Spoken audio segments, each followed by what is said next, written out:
Java, scientists are looking for a strange species of ape man, a creature that might link modern humans to our first ape ancestors.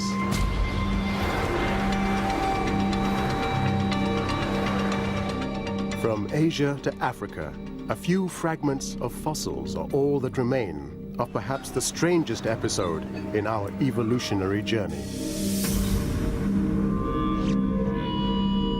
Yeah, this is modern. No modern, no Homo sapien. A time when we were no longer apes, but not yet human.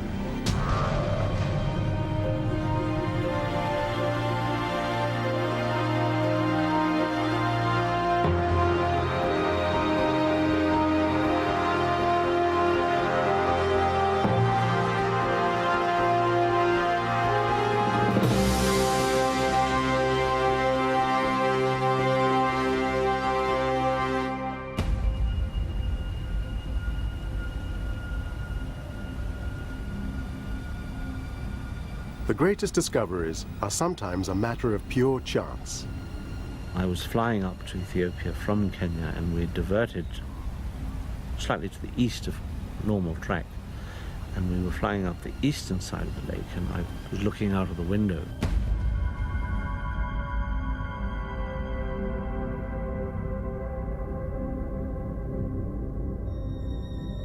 The ground beneath the plane looked like the sediment left by an ancient prehistoric river. What we were flying over wasn't volcanics, as we'd always assumed, but was sedimentary exposures. And where there are sediments, you usually find fossils.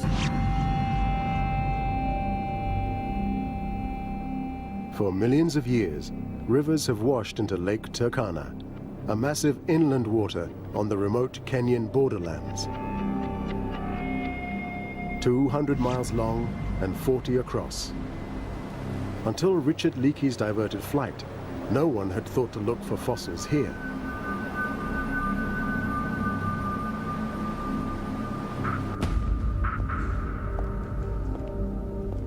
The African fossil hunting dynasty of the Leakeys had spent years uncovering extraordinary evidence of our earliest ape ancestors.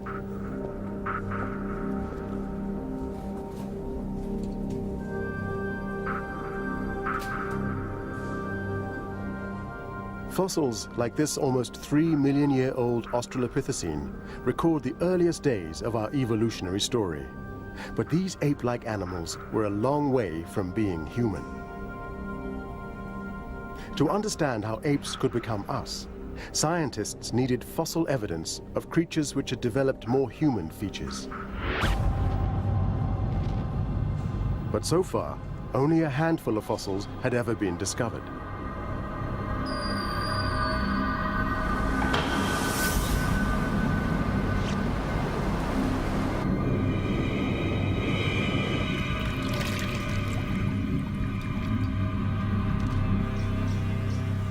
Determined to explore Lake Turkana, Leakey made contact with a fossil hunter called Kamoya Kimau.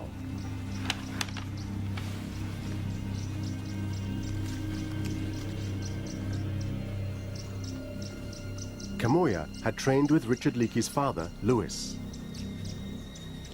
He said, we are going to dig human being bones.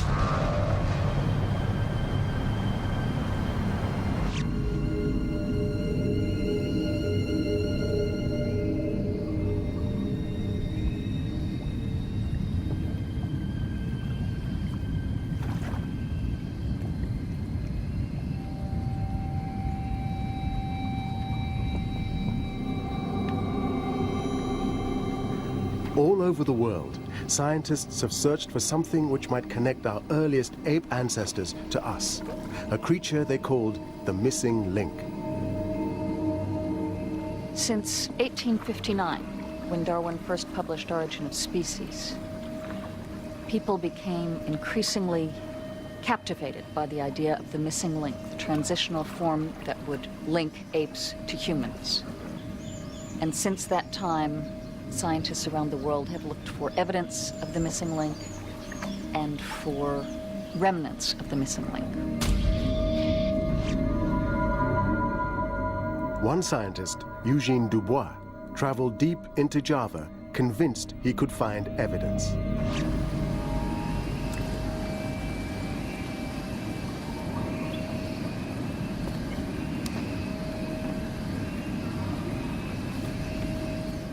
This is the Solo River, the Bengawan Solo River in East Java, near the village of Trinil. And this is one of the places where Dubois came in 1891 looking for the missing link. And as he marched along the riverbanks with his men, he spotted what he describes as a thumb-shaped piece of bank sticking out. And he had an intuitive feeling that that was someplace they ought to look. The first discovery was only a single tooth. But before a month had passed, they found this gorgeous thing. A skull cap.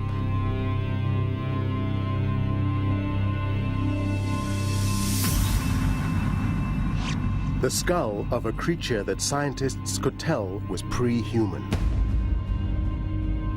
A big brow ridge on a small ape-like brain case.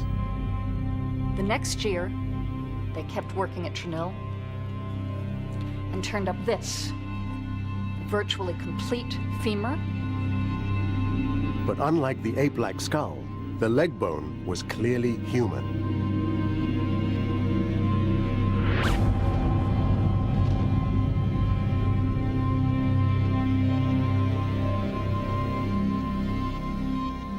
An ape head on a human body.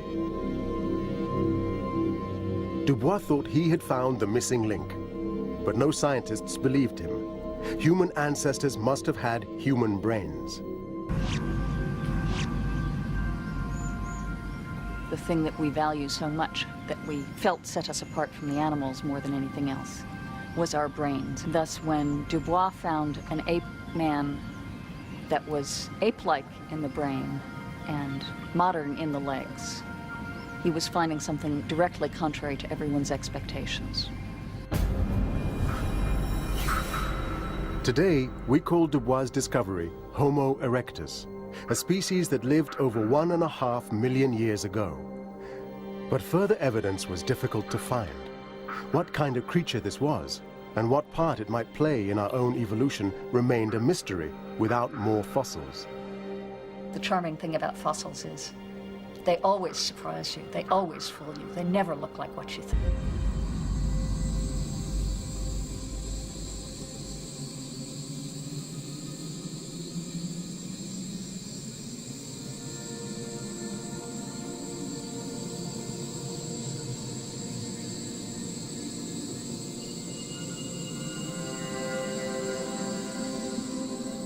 At Lake Turkana, Kamoya and his fossil hunting team began to search the western shore. Richard Leakey's instincts were right. The long deposited sediments of old river systems were just the place to look for fossils. Kamoya will tell you that if you've walked to the right-hand side of a bush one day, the next day you walk to the left-hand side of the bush. And if you've walked before lunch past the bush one day, the next day you walk after lunch, so the light is different. And he just thinks that it's diligence. And he knows, he says, that you can find a fossil anywhere. I mean, that they're just there to be found. It's a question of how many hours you put in.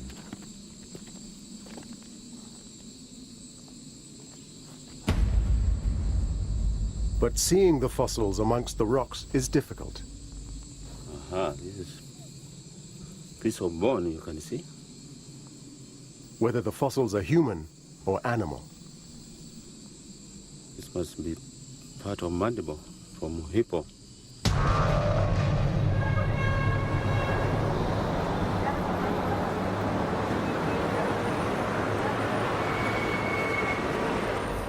Anatomist Alan Walker and Richard Leakey stayed in Nairobi, waiting for news from the field.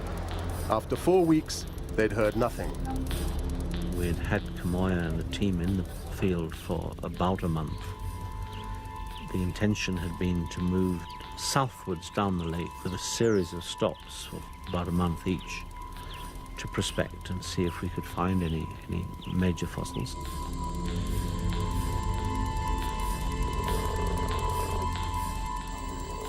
But Kamoya's team had found no fossils of any significance, and with temperatures reaching almost 60 degrees centigrade, the others in the team decided to take a rest day. They always complain, why don't you rest?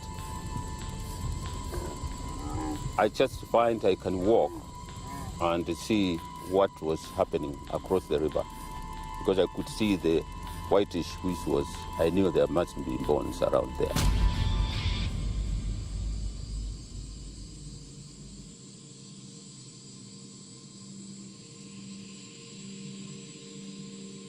Above the dried-out bed of the Nariokotomi River was a small hill, and on it, a single acacia tree.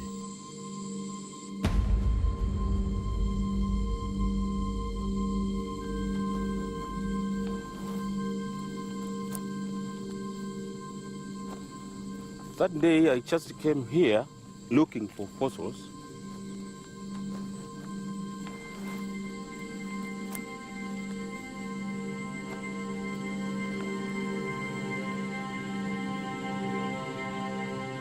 And I found a piece of skull.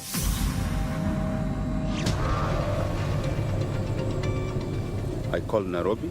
I talked to Richard Leakey. I said, we have hominid. If you can come, you can see.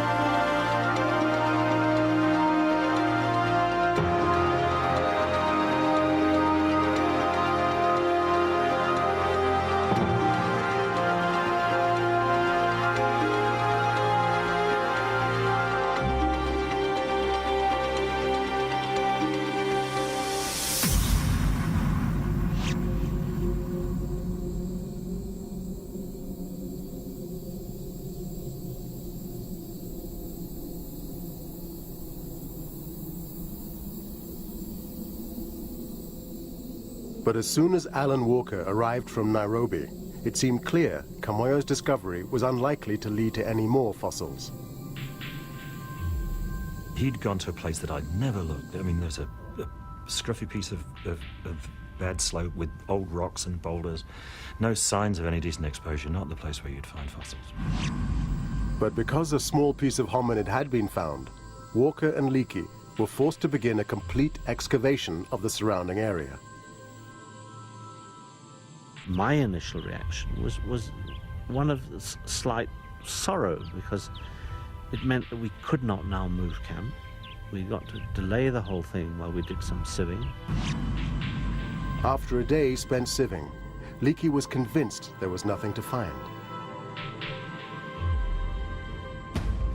Richard said, if we come to that little tree there, Walker, and we don't find any more, should we call it quits?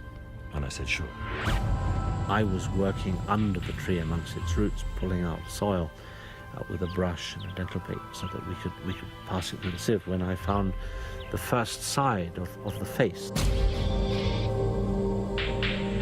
And Richard said, come here, Walker, look at this. Here's the face. And the face was stuck in the roots of this tree.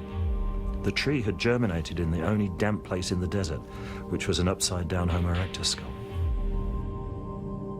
Homo erectus was the same species as the fossils found in Java.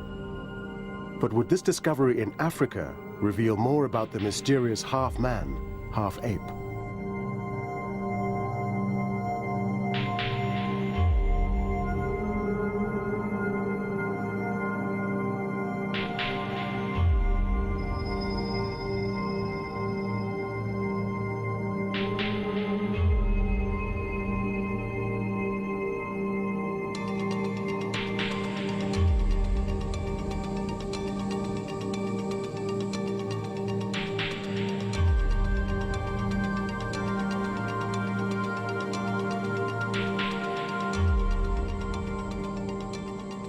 As the excavation continued, more fragments of skull began to emerge from the ground. Slowly, the team began to sense what kind of creature Kamoya had led them to. There are 70 pieces of bone that go into making this skull. Bits of bone are washed, so they're free of dust and dry, and then you find the pieces that go together, and we stick them together with ordinary acetone-soluble glue. They say, oh, this part must come from the back of the skull, this must front of the skull, this. So they fix them, and it become a skull.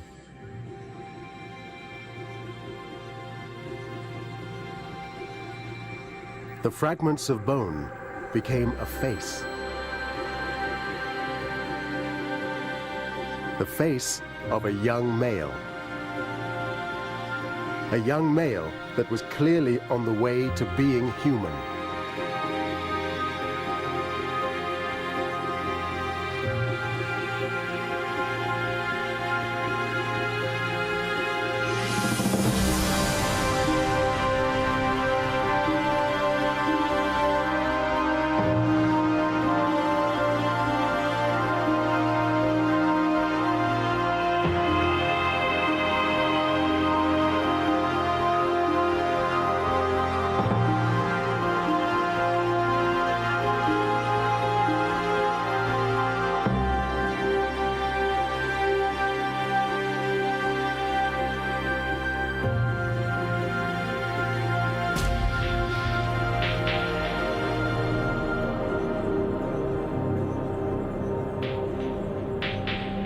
The skull was miraculously complete, and now scientists were able to get closer to this strange creature.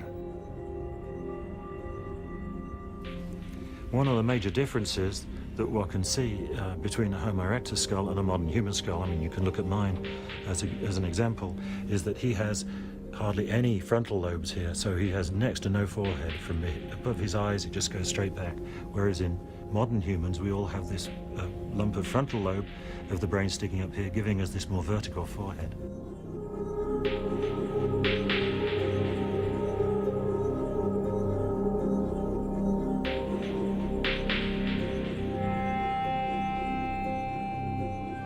Although fossilized, the boy's teeth were still perfectly intact and preserved with enough detail to provide scientists with vital clues.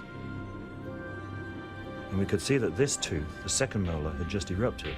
So we knew straight away that this was a youngster. We'd had hints of that because the skull bones themselves weren't fused, and that says that it wasn't adult quite. But this told us that it was a child in human terms of about 12 years old.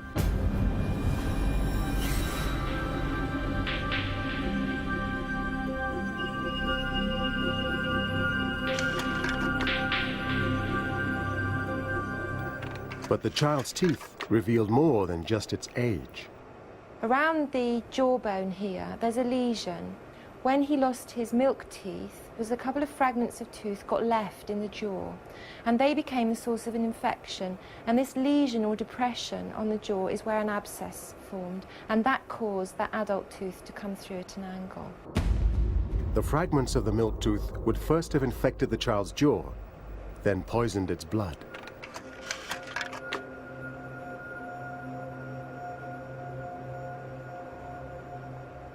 It is possible from a dental infection of that kind that the infection passes to the rest of the body and becomes septicemia or blood poisoning. This picture here shows the late stages. What happens is that the person develops a very high fever, their heart rate gets very high, they feel very ill, and then they begin to get a rash, speckling. This is actually blood clots under the skin, and then it forms into these wide lesion areas. Without treatment, septicemia leads to a raging thirst, a sense of fear, and delirium.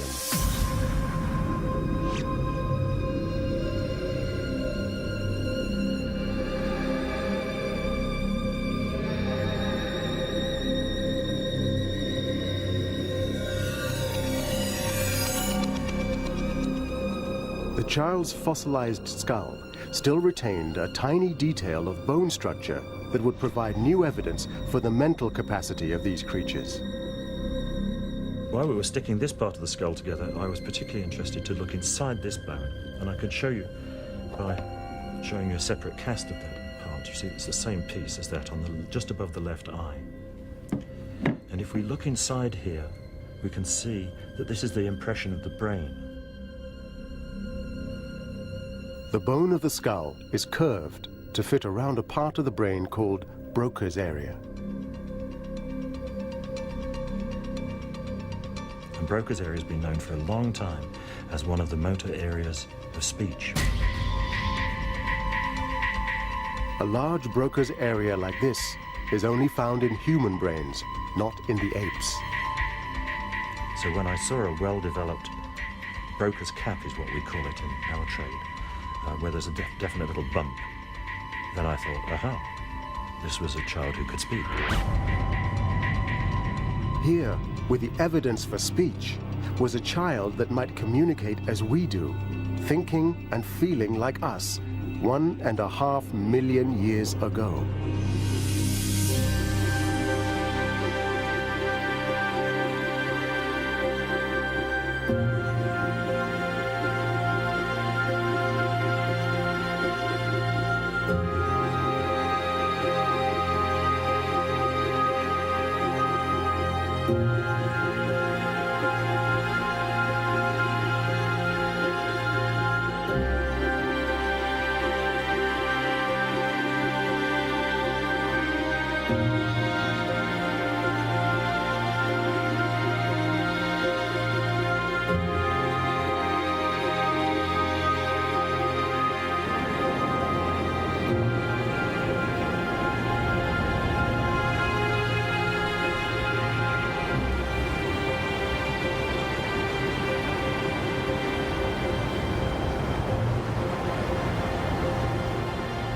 But there was more than just a skull to come from the prehistoric shores of Lake Turkana.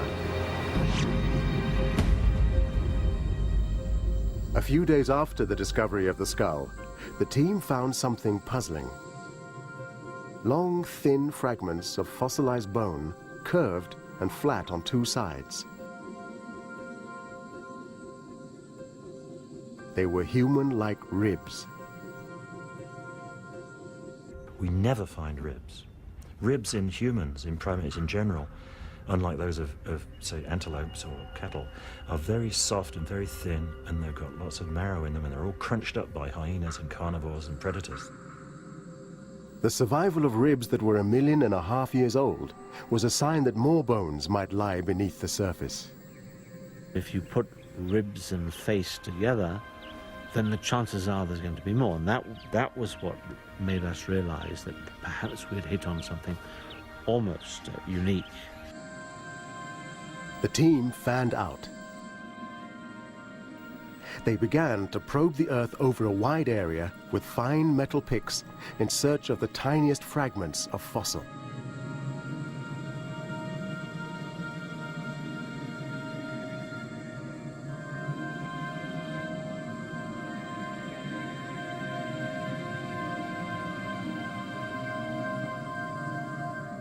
Every time our little ice picks hit a bone, there's a ping, and everybody turned round and said, "Oh, you've got a bone."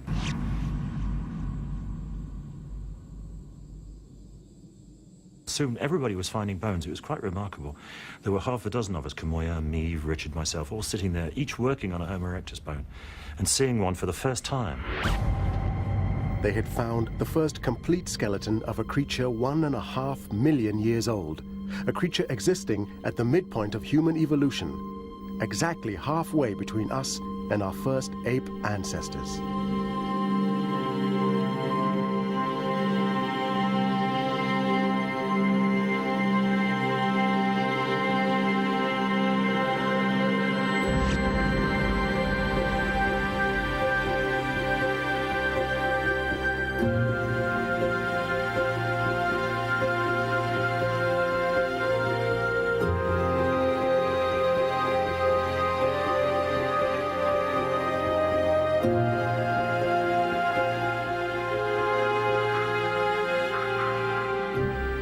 The secrets of the Lake Turkana skeleton began to be revealed with an examination of its spine, a spine that Alan Walker thought was normal, until he took another look.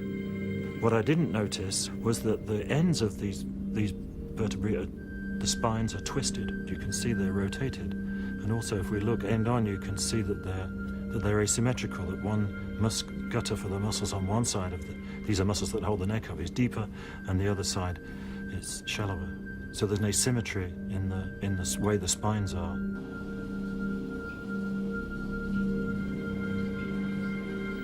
What impact this spinal asymmetry made on the child's anatomy was unclear. Then Alan Walker noticed something else in the bones. That there's crushing here that's matched on this vertebra too. And if we put them together, you can see that there's an extra facet. So rather than being like this one is slipped right down, and this is the position in life. Although it was over 1.5 million years old, the fossil was so well preserved, scientists could unravel the mystery of the deformed spine.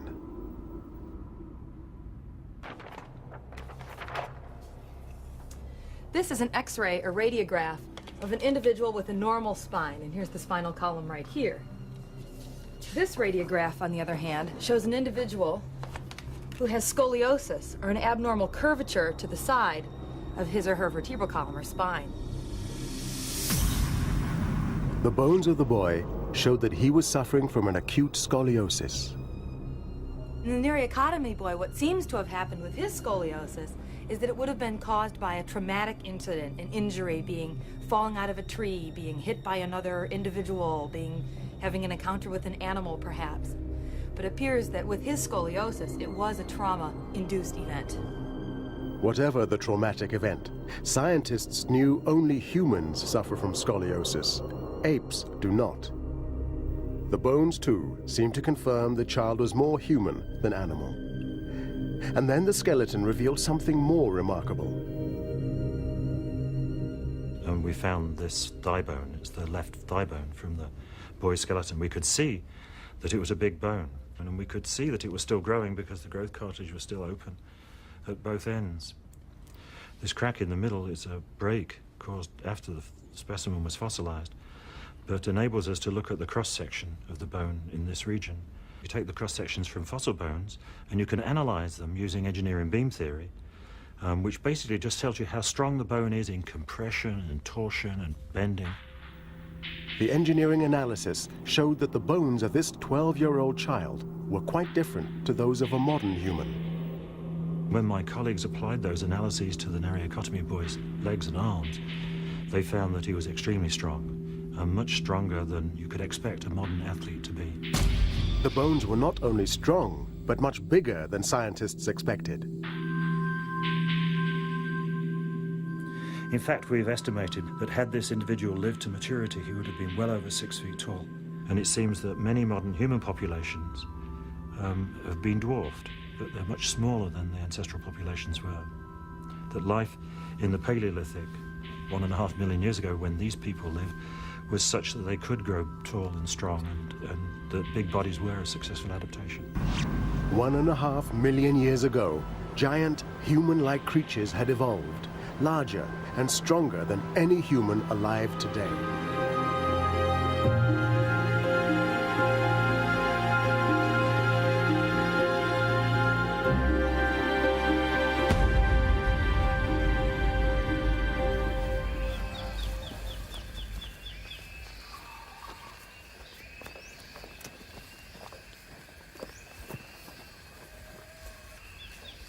In Java, just 30 miles from where Eugene Dubois dug up the first Homo erectus, there are more discoveries.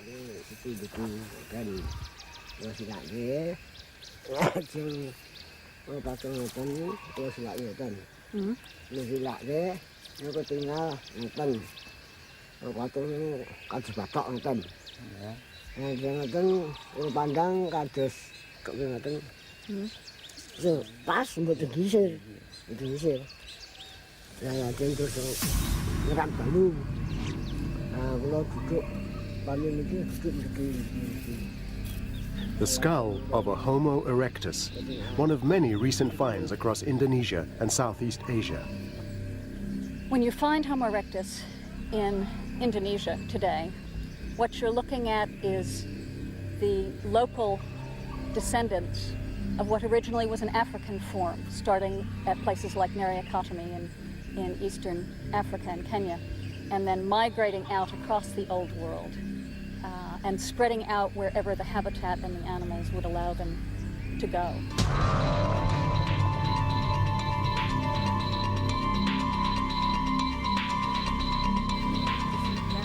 Pat Shipman thinks that they left Africa to hunt food. You're looking at a highly predatory form. You're looking at hominids who are really efficient hunters, and you simply have to expand or you run out of game.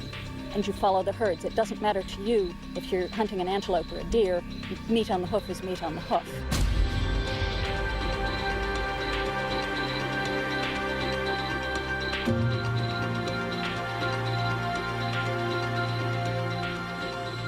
Homo erectus was the first human-like creature to leave Africa.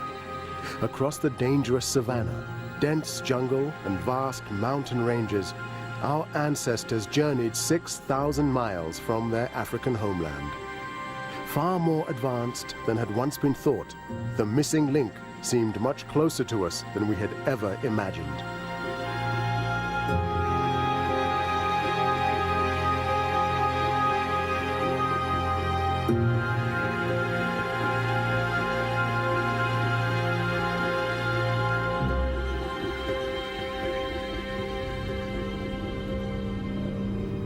It seemed the mysteries of our long-lost ancestor had finally been solved.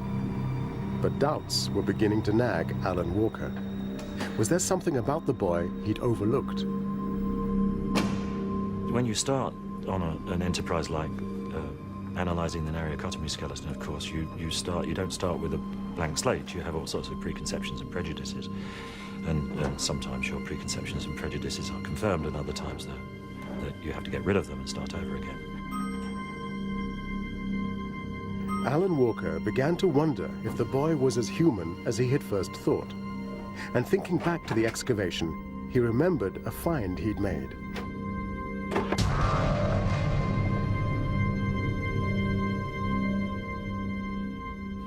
When we were in the field in Nariokotami excavating the specimen, I was working next to Kamoya, and we excavated the last of the neck vertebrae. And one of the things we could see immediately is that if I show you the end of the vertebrae, you can see the hole in which the spinal cord lives. And I said to Kamoya, look how small that hole is. And if I compare that with this white bone here, which is the bone of a modern person, you can see that the hole in the Nariokotami is very, very much smaller.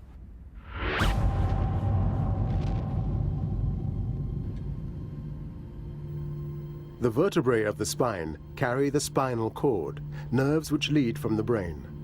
Although Alan Walker thought he had found evidence for speech in the child's brain, it was the amount of nerves in the spinal cord that would determine what the child was really capable of. The size of the vertebrae was critical, so Walker asked another anatomist to take a look at them.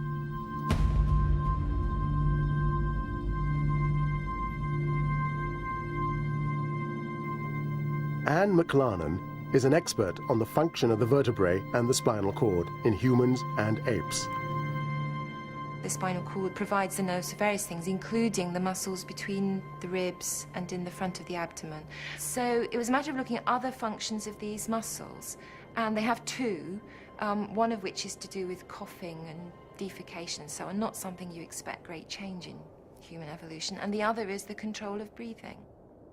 The link to breathing was vital, because it's this ability to control our breathing that allows us to speak. The fact that the Nariokotami boy has a smaller spinal canal means that he would have had a more limited amount of nervous tissue in that region, and therefore less sophisticated, less flexible control of the muscles in that region.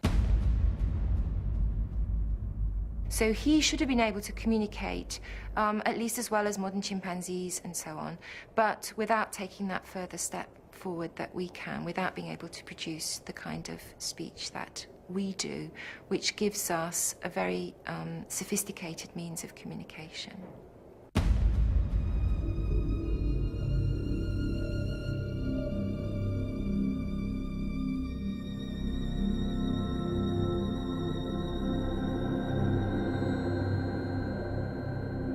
The fossil evidence that the boy could not speak forced scientists to reassess their view of these prehistoric creatures. It was a disturbing message for us that although this creature would have looked human from a distance and had a human body, at least below the neck, to know that probably they didn't have the capability for language.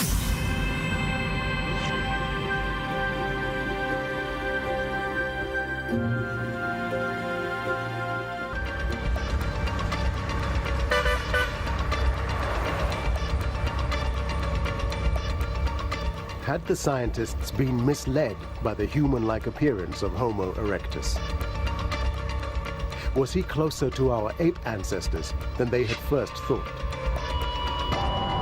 In most sciences, there's a tremendous danger of seeing only what you want to see. And it's particularly true in a discovery-driven science like paleontology and paleoanthropology, where you make the discoveries, but the interpretation of them is what really gives them significance.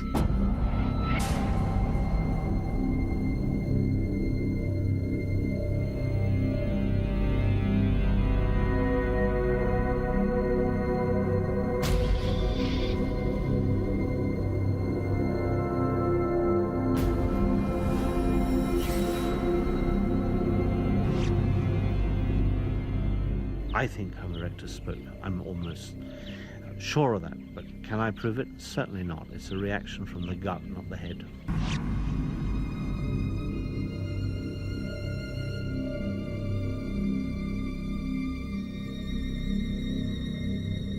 The question is, did he have language, and could he make a stream of symbols in the form of sentences that you and I can, or people all over the world can? And I still don't think that there's any evidence that he could. And there was another doubt, based on the extraordinary size of the creatures. We didn't suspect that the Nariacotomi individuals, the population from which this individual came, that they would be so big in the body. And the bigger the body, the smaller, relatively speaking, the brain.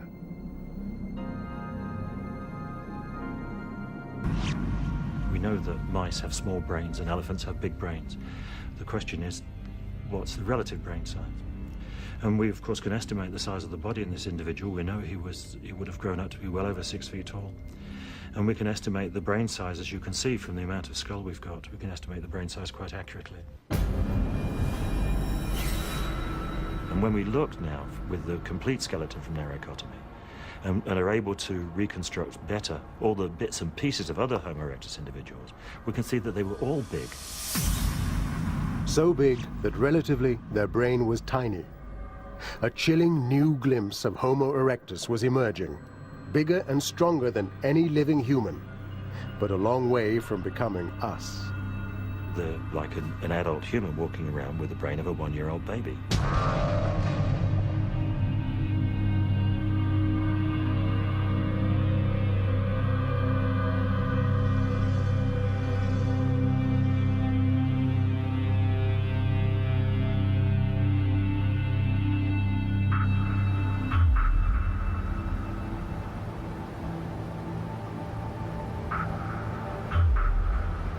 One and a half million years ago, the young boy at Lake Turkana was in the last stages of septicemia.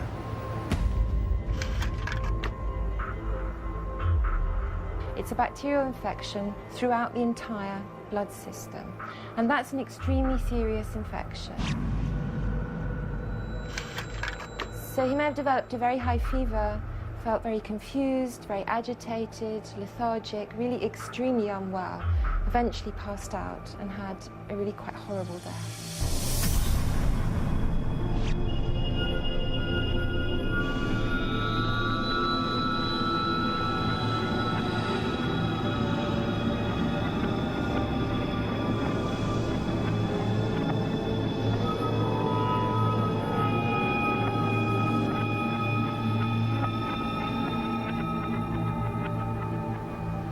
Scientists found one final fragment of evidence.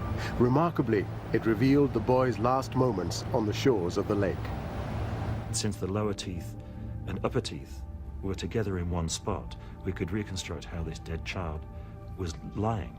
And we knew for other reasons that it was lying in shallow water. So we can imagine him lying face down in the water, very shallow water, but his head would be bobbing in the ripples as the wind blew across this shallow marsh.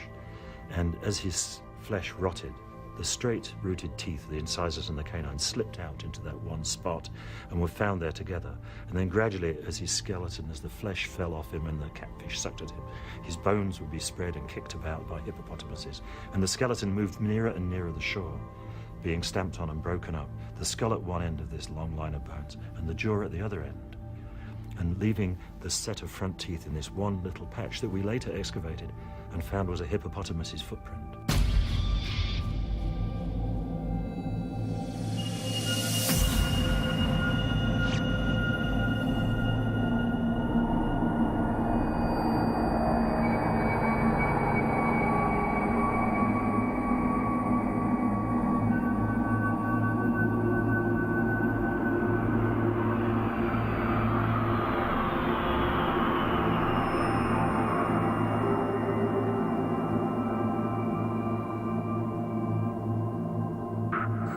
Deep in our past, the harsh landscape of East Africa was home to the Nariokotomi boy and his kind.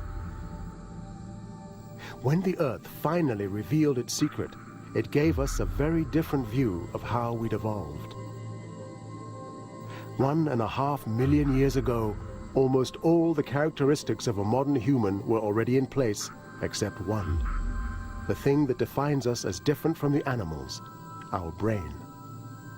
Evolution doesn't take place all over the body or all over the physiology all at once. It's a mosaic process. Darwin tried to put all of human anatomy and physiology into one thing, and he said that uprightness would free the hands, and that would have a feedback mechanism on the brain, and we get big brain and so on. And we now know that people were upright from at least 4.2 million years ago.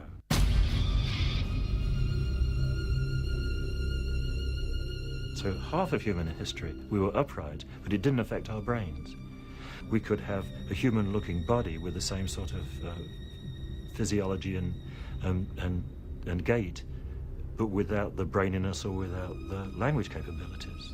They don't all have to come together.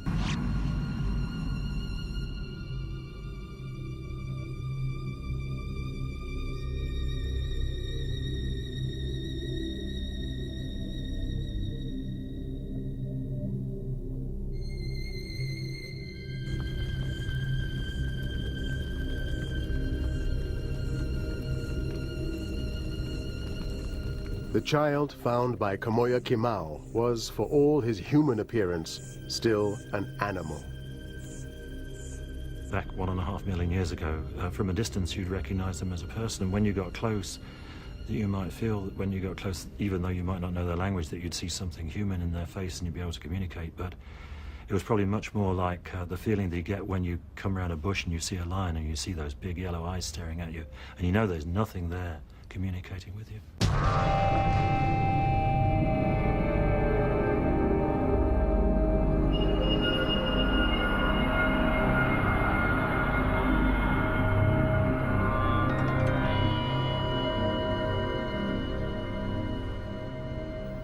The boy who died in such agony by the shores of Lake Turkana was an evolutionary midpoint, a creature changing from ape to human. A unique species, part human, part animal, our direct ancestor.